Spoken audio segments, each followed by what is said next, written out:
нишасти матбуотии дастаҳо пеш аз бозии марҳилаи гурӯҳии лигаи қаҳрамонҳо дар гурӯҳи Д баргузор гардид. Сароғоз ба суолҳои хабарнигорон сармураббии дастаи Ал-Дуҳайли Қатар, мутахассиси номошумои кишвари Аргентина Эрнан Креспо ва яке аз беҳтарин бозигарони тими мазкур ва кулли кишвари Қатар Алмоез Али ҷавоб гуфтанд. Эрнан Креспо аз он қайд кард, ки тимаш барои ин бозӣ омодагии ҷиддӣ дидааст ва нигоҳ накарда ба мушкилоти зиёди ба вуқӯъ пайваста дар душанбе бозии зебо нишон хоҳем дод. Ҳамагон интизор буданд, ки ситораи асосии тими қатарӣ Филиппе Каутиньо низ ба душанбе меояд, вале дар ҳини нишаст худи Креспо низ қайд кард, ки мо ҳам интизори баргаштани Каутиньо ба рӯи майдон ҳастем ва ҳамчунин дар хатти дифоъ каме мушкилӣ дорем, ки ба андешаи ман таъсири манфии хешро дар бозии муқобили Истиқлол нахоҳанд расонд. дар идома Креспо иброз намуд, ки дар ин мусобиқа набояд ҳеҷ тимеро дасти кам гирифт. 11 бозигар муқобили 11 бозигар ба майдон хоҳад рафт ва имкони пирӯзии ҳар кадоме баробар аст. ман мехоҳам, ки дастам дар ин рақобат аз ҷиҳати тактикӣ ва техникӣ бартарӣ дошта бошад. ҳамчунин Креспо дар интиҳои сухани худ аз истиқболи самимии мардуми тоҷик қайд карда, аз аввалин сафараш ба Тоҷикистони офтобрӯя хушҳолам гардидааст. Алмоез Али, ҳамлагари бошгоҳи Ал-Дуҳайл, низ ба якчанд суоли хабарнигорон ҷавоб гуфт. ӯ махсусан қайд намуд, ки бозии мазкур барои тими Ал-Дуҳайл мушкил хоҳад буд, чунки ҳаводорони зиёди дастаи Истиқлол ба дастгирии тимашон хоҳанд омад ва ҳамчунин таъкид намуд, ки иқлими ин ҷо ҳеҷ таъсире ба бозии Ал-Дуҳайл нахоҳад расон, чунки ба андешаи ӯ ҳавои Тоҷикистону Қатар якгуна будааст. ҳамин гуна ба назди намояндагони васоити ахбори омма сармураббии дастаи Истиқлол Игор Черевченко ва капитани тим Алишер Ҷалилов баромаданд.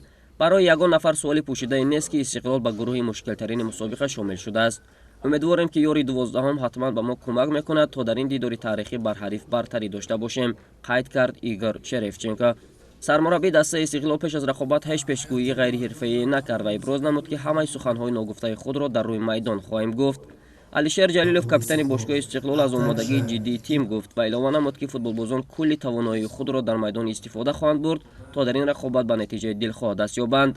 ҳар як рақобати мавсими ҷории Лигаи Қаҳрамонҳои Осиё барои бозигарон ва футболбозони дастаи мазкур ҳамчун иде хонд ва ҳамчунин гуфт, ки бори аввал баргузор намудани бозиҳои марҳилаи гурӯҳии мусобиқа дар шаҳри Душанбе фоли некест ва омодаи рақобат намудан ҳастем.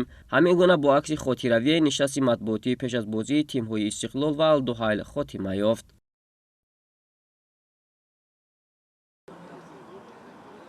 дар баробари нишаст барои намояндагони васоити ахбори омма имкон дода шуд, ки дар яке аз тамринҳои ниҳоии дастаҳо иштирок намоянд. Эрнан Креспо 22 нафарро ҳамроҳ бо худ ба Душанбе овардааст. яке аз беҳтарин нишонзаниҳои мавсими қабли Лигаи Қаҳрамонҳо Эдмилсон Ҷуниори бразилӣ бо сабаби ҷароҳати вазнин тимашро ҳамроҳӣ карда наметавонад. ҳамчунин дар хатти дифоъ Эрнан Креспо мушкили ҷиддӣ дорад.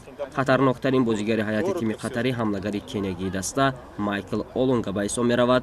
ин бозигар дар 3 мавсими охир дар 54 бозӣ ба майдон баромада муаллифи 46 гол ва 3 ирсоли головар шудааст. бо дар назардошти мушкилии тим дар хатти дифоъ роҳбарияти бошгоҳ бозигари тими миллии Кореяи Ҷанубӣ Ким Мун Хванро аз бошгоҳи Ҷонбок Хундай Моторс харидорӣ карданд. ҳамчунин аз гузаришҳои муваффақи даста метавон омадани Иброҳим Диалоро аз тими Саутгемптон ва Ҳаҷи Исаакро аз Сандерленд қайд намуд. бояд гуфт, ки ин тим дар Лигаи Қаҳрамонҳои Осиё ба натиҷаи олие даст наёфтааст ва имсол низ боз як имтиҳони ҷиддие барои Эрнан Креспо хоҳад буд. тими Истиқлоли шаҳри Душанбе низ барои ин бозӣ дар ибтидои мавсим омодагӣ медид ва чанд дафъа ба машқҳои дастаҷамъии хориҷиву дохилӣ сафар баркарда шуд. барои ба натиҷаи дилхоҳ даст ёфтан роҳбарияти бошгоҳи пойтахт ҳайати мураббиёни ботаҷрибаро даъват намуда легионерҳои хуберо низ харидорӣ намуданд. махсусан аз харидои муваффақ метавон исми Сенин Себай, ҳамлагари Кодиварӣ, ҳимоятгарон Иван Новоселес ва Артур Карташян, Денис Беганович ва Седрик Огуаро қайд кард.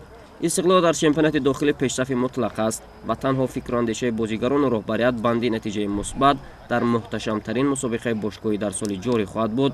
бозигарони тими Истиқлол дар ин мавсими баромад бояд куллан бо рӯҳияи дигар бозӣ кунанд, чунки аз мавсими оянда формати баргузории мусобиқаи мазкур иваз мешавад ва ба даст овардани рохати мустақим ва ё интихобии Лигаи Қаҳрамонҳо барои тимҳои кишвари мо тақрибан номумкин мегарданд ва аз ҳамин сабаб бояд бозии бачаҳои мо дар ин мавсим куллан фарқкунанда бошад. бозии тимҳои Истиқлол ва Ал-Дуҳайли Қатарро метавонед имшаб соати 21 дар варзишгоҳи марказии шаҳри Душанбе бинанда бошед ва агар имкони ба варзишгоҳ омаданро надоред, телевизиони варзиш мустақиман ин рақобати таърихиро манзури ҳаводорони футбол мекунад.